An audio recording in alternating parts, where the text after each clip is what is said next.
जिंदगी में जिंदगी का राज पाना चाहिए। जिंदगी में जिंदगी का राज पाना चाहिए। मन और इंद्रियों को स्वबस रखना चाहिए। असत्य और आसक्ति का त्याग करना चाहिए। अपने को जानकर मस्त रहना चाहिए। 4 पंक्ति हैं, करोड़ों ग्रंथों का सार है। प्राणी जगत में मानव श्रेष्ठतम प्राणी है और वो 2 भागों में विभक्त है, एक नर और एक नारी। दोनों में कोई बड़ा नहीं, कोई छोटा नहीं, दोनों समान प्राणी हैं। दोनों को भौतिक विकास करने का, आध्यात्मिक विकास करने का जन्म सिद्ध समानाधिकार प्राप्त है। इसलिए प्रत्येक नर नारी का ये पावन कर्तव्य है, जीवन गुजर के लिए भौतिक विकास करते हुए अपने विकास की ओर भी ध्यान जाना चाहिए। आज आदमी चीज़ों का विकास बहुत अच्छा किया है। चीज़ों का विकास तो आप मकान देखें कितने सुंदर बनाते हैं, वस्त्र कितने सुंदर बनते हैं। आधुनिक युग में जो यंत्र हैं कितने उपयोगी बन रहे हैं।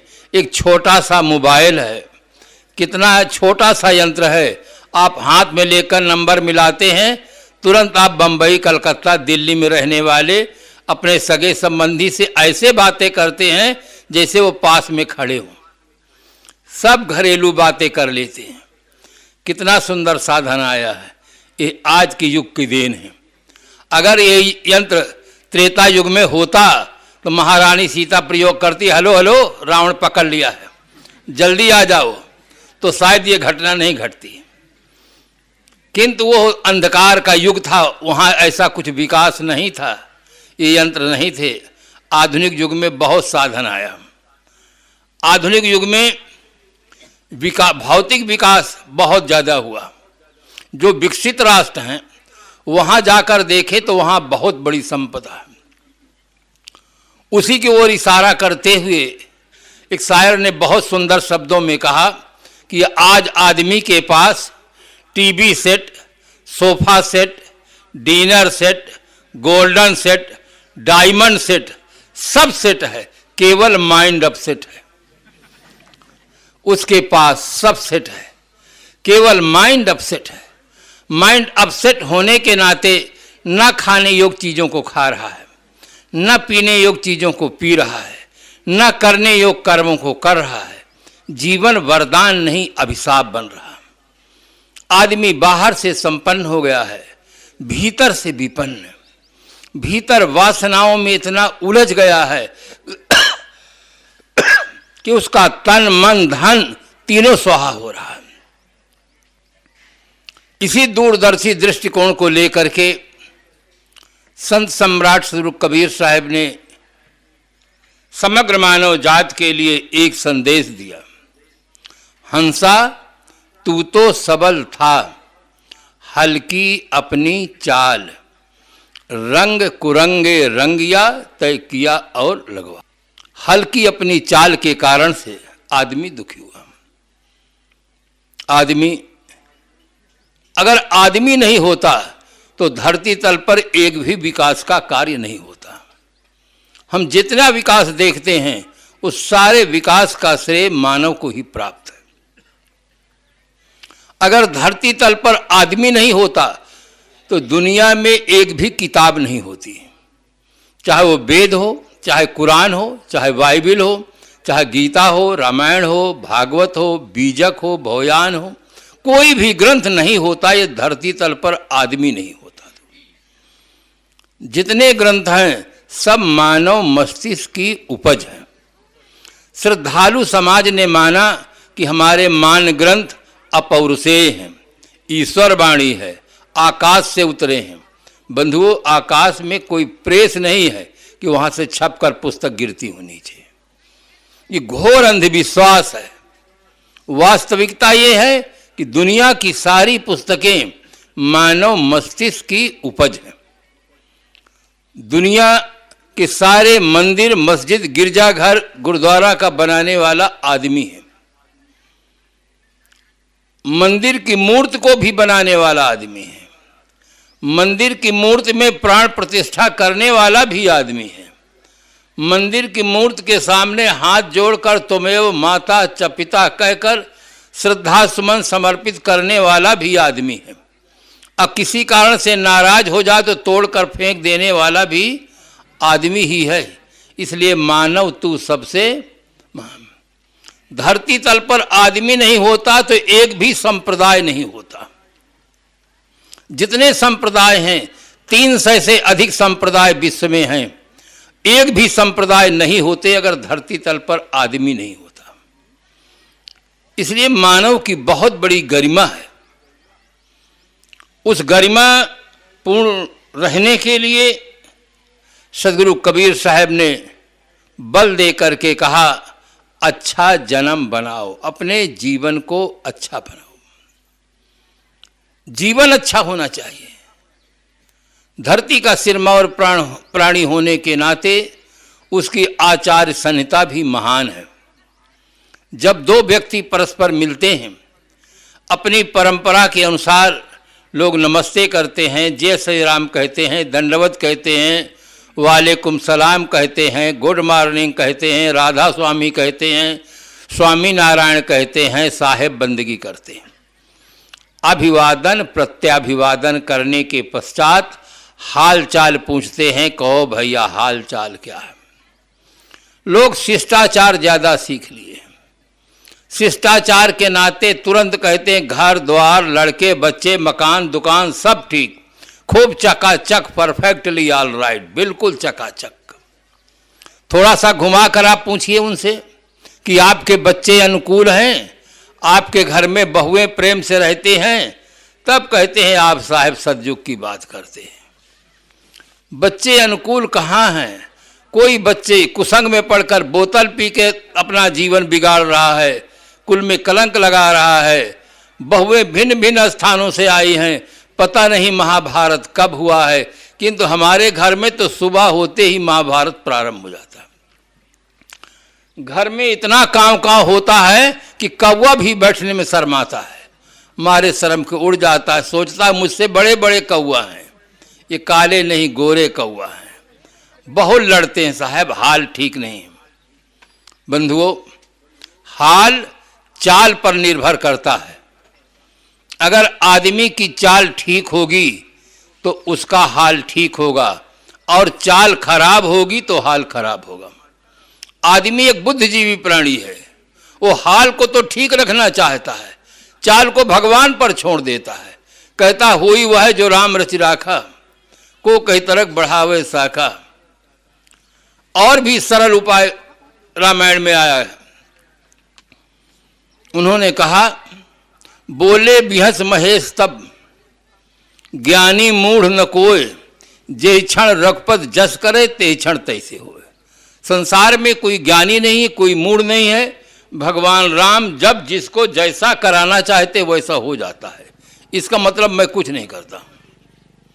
आदमी अपने दोषों को छिपाने के लिए ऊपर वाले का इजाद किया। जहाँ न मोबाइल जा सकता है, न गवर्नमेंट का वारंट कट सकता है, न किसी प्रकार से बात हो सकती है कि आप ऐसी प्रेरणा क्यों देते हैं। हर व्यक्ति को इस तरफ ध्यान जाना चाहिए। मानव जीवन सर्वतंत्र स्वतंत्र जीवन है। स्वतंत्र जीवन परतंत्र हो जाने का आखिर कारण क्या है? हमारा जीवन परतंत्र क्यों हो गया? पर का अर्थ होता है दूसरा, तंत्र माने शासन, दूसरे का शासन। स्व है आत्मा, पर है मन और इंद्रियां। मन और इंद्रियों का साधन जब अपने ऊपर होता है तब हम परतंत्र होते हैं।